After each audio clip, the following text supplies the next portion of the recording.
Hey everyone, welcome back to A Plus Parents. And this week I love this because I think that when we're out in the podcast world, one of the things we forget about are the people that actually are the ones that we do this for, our students, our young people, our children, right? And so I have one of our former students with us. Her name is Evelyne Holland, and she is now off in college and just amazing and a delightful young person. So I'm so excited that Evelyne's here. So I want to tell you a little bit about Evelyne, and we're going to jump right into this. So first of all, Evelyne, she told me she's an Army brat, which is really cool. So she's a military brat, but really an Army brat. So she's had a chance, which is great because she's had a chance to travel a lot. She's currently in Texas, and she graduated this past May. So she's now a high school graduate in college now. She's at a local private college in her hometown.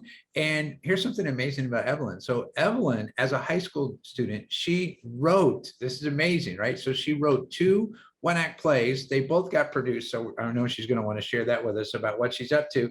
And she's into history and writing.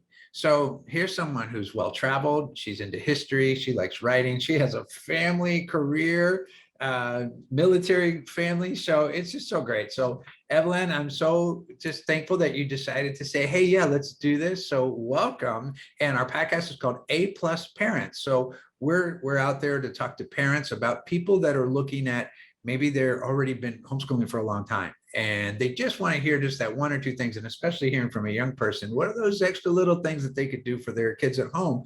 And then we have people that are new to homeschooling or they're considering homeschooling. So for them, it's like to know this is how it turns out, right? And they get to meet you and see what you're up to in your life. So first of all, so welcome.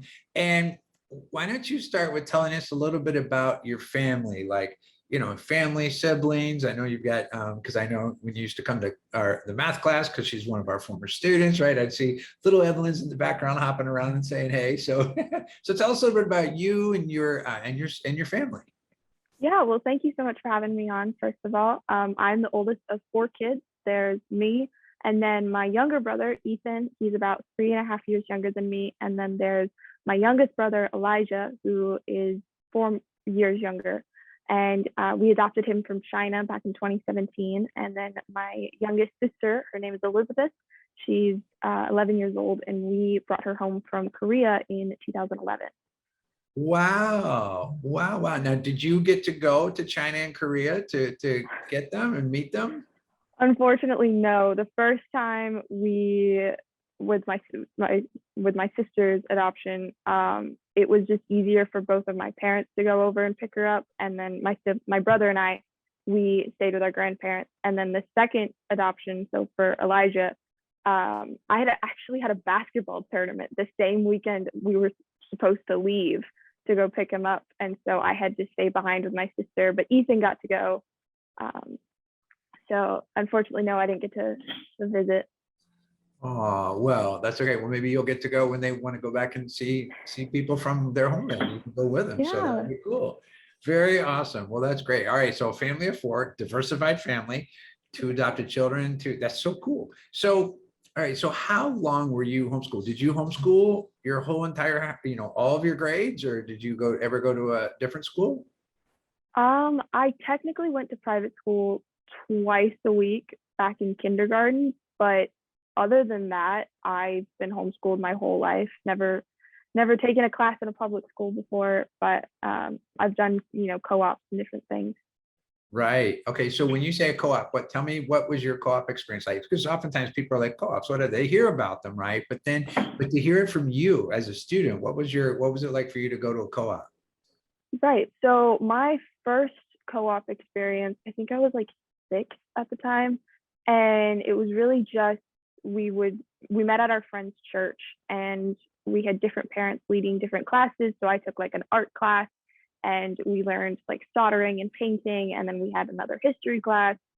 And then the second co-op I did is called Feast, or Family Educators Alliance of South Texas. They're pretty popular in the South Texas region, but they had certified. We actually had certified teachers who taught us either on Tuesdays and Thursdays or Mondays and Wednesdays. And so depending on which classes I took, I would go Monday, Wednesday, or Tuesday, Thursday. So similar to like a college style where you only go like twice or three times a week and then you do your homework at home. And then in fourth from 12th grade, I did classical conversations. So they're a classical international learning community where we only go once a week. So we have like a parent who leads the discussions, and then, well, that's for the middle school and high school program, but for foundation, which is elementary, is you go once a week, you do it in the morning, and then in the afternoon it's like language arts and writing. But through all of it, the parent is ultimately like the teacher, and they make the decisions on what you're supposed to learn and what they want you to learn, and then how they want to like schedule the material so that it best fits you as a person. Wow, that's awesome. So you started at 6 years old. You're going to a co-op. Did you say you learned soldering? Is that what you said? Yeah, I did actually. We had a little project where it was a little prism, and we would fill it with like sand and like little, I don't know, like plastic beads. And then we learned, like, our teacher taught us how to like put the metal on, and then we learned how to use the soldering iron. And my mom actually still has that art project in her room, from all those years ago. That's so cool. Oh, that's so great. Yeah, it's amazing what you get to experience and what you can learn about. Well, all right. So here you are, and you've homeschooled your whole life. You attended co-ops, right? Was there ever a time in your homeschool experience that you were like, oh, I don't know if I want to be a homeschooler anymore? Did you ever feel like, I don't think I want to do this anymore? Honestly, no, just because I would hear stuff like my friends or like my neighbors would go to like the public school on base, and I would be talking to them about it, and they're like, yeah, there's this and this and this. And I'm like, that sounds like really weird and not like for me at all. I never doubted like or questioned homeschooling. Right. Well, that's so great. Well, great. And thank you to your parents for having first of all, the courage to be a homeschool family, and then the wisdom to do it for you. So that's awesome. Okay. So as a homeschooler, you kind of get to manage your schedule, right? So when you're studying, when you're practicing, when you're doing your homework, what's your favorite time? What's your time period to do that? When do you like to do those kind of things? I'm a morning person, so if I can knock out as much of my schoolwork as possible in the morning, then I consider that to be a super productive day. Because then I can like write in the afternoon, or I can play, guitar, or like hang out with my family. Nice. Okay, so you're a writer, and we're going to come back to that. And you play guitar. That's awesome. How long have you been playing guitar? Well, my grandma bought me a guitar when I was 4, but I didn't actually learn how to play it until I was 11. And so I've been playing on and off for about 7 years now. Wow, that's awesome. All right, very cool. Thank And what you. kind of music do you like to play? Oh, anything and everything. I got an electric guitar as a graduation gift from my parents, and I'm learning different like 80s rock riffs and things like that because my mom loves those. And I'm also learning like country music and pop songs and singer-songwriters. So if I like the artist, I will probably learn their music. I don't really have Right. like a specific genre. Oh, that's great. 80s rock is cool. Good for you. Okay, that's awesome. All right. So if you look back, and here you are, and you've homeschooled your whole entire, education career up until now that you're in college. So do you have like a favorite homeschool memory? That's so hard because there's so many amazing memories. Um, I mean, one that stands out the most is probably when I met my best friend. I actually met my best friend in a co-op. It was very first day of 4th grade, and she sat down next to me, and I was like, "Hey, you want to be my friend?" And she was like, "Yeah, sure." And so we've been friends ever since, which is pretty crazy to think about. That's awesome. I've heard that before too. I've met young people who they were homeschooled, and then they decided to go to public school, right? And so they went to public school, and a lot of times they say they want to go to public school because they want to be around more people and meet people, and those things, right? And then she stopped, she came back to homeschooling, and now she's in college. And what she said, the friends that she kept were her homeschool friends. They were the people that she really bonded with, really connected with. Of course, they seem to have a lot more in common with each other, and they're still friends today. So yeah, that's cool. That's very great. So from 4th grade on, there you go. Okay, so as you have a lot of hobbies and you like to travel, and you're a writer. So how does, would you consider writing as a hobby, or is it more something kind of just a part of who you are? What would you say? Would you call that a hobby? I would say it's part of who I am because I've always been a storyteller. I mean, looking back on like pictures and old videos that we have of me at like 3, 4 years old, I'm telling stories, and I couldn't write then, but I could just like tell stories with my words. And Right.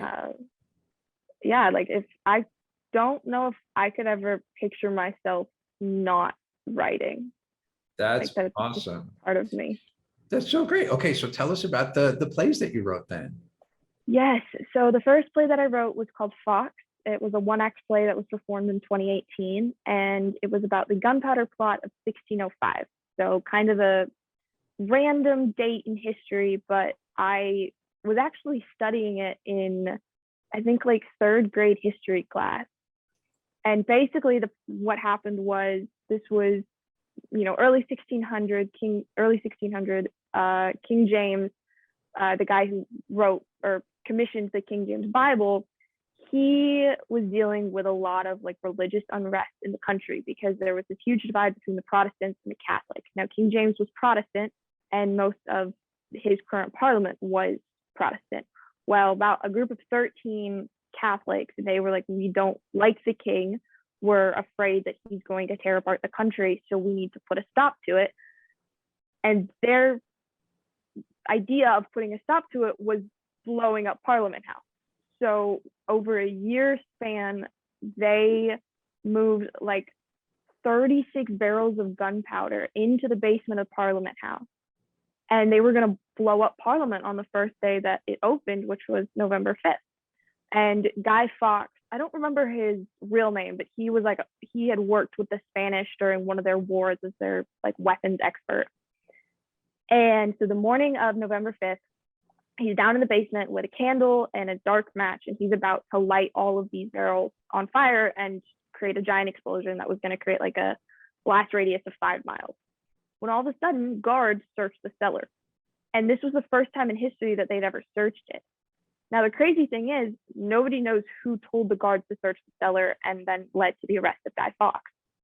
So I was reading this and I was like, that sounds like a really interesting story. And I came up with a story of 3 kids who came across this plot and saved the king by writing a letter to Lord Monteagle, because that actually happened. Lord Monteagle got a letter, and he was the one who convinced the guards to search the cellar, but nobody knows who told Lord Monteagle what to do. And so I kind of filled in the gap there. And then my second play, I actually wasn't planning on writing a second play, but it ended up working out. It's called Page Turners, where basically there's this history book, this magical history book, and the villain of the story has hidden themselves in the history book for over 150 years and comes out of the history book and takes these 2 kids, brother and sister, hostage, and he's going to try to recreate history.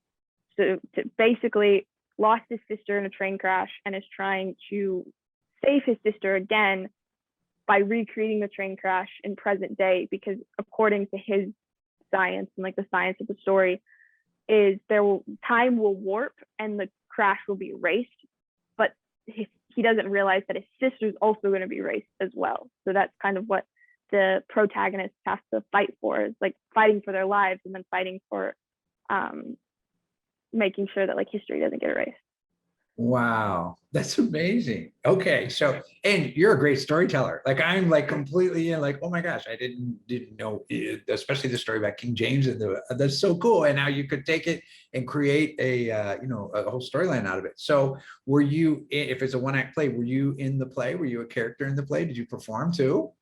I was not. I am the type of writer who is very critical about my work. Like if I'm directing it or if I'm like in it, I have a specific view of how I want the story to go.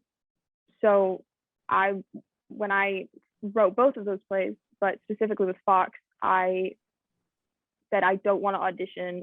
Like I'm gonna I trust the director with putting the story on stage. And I'm really lucky because both of my directors, they like nailed it on the head every single time with how the story was, how the story flowed, but then also like with the set design. So I'm really lucky.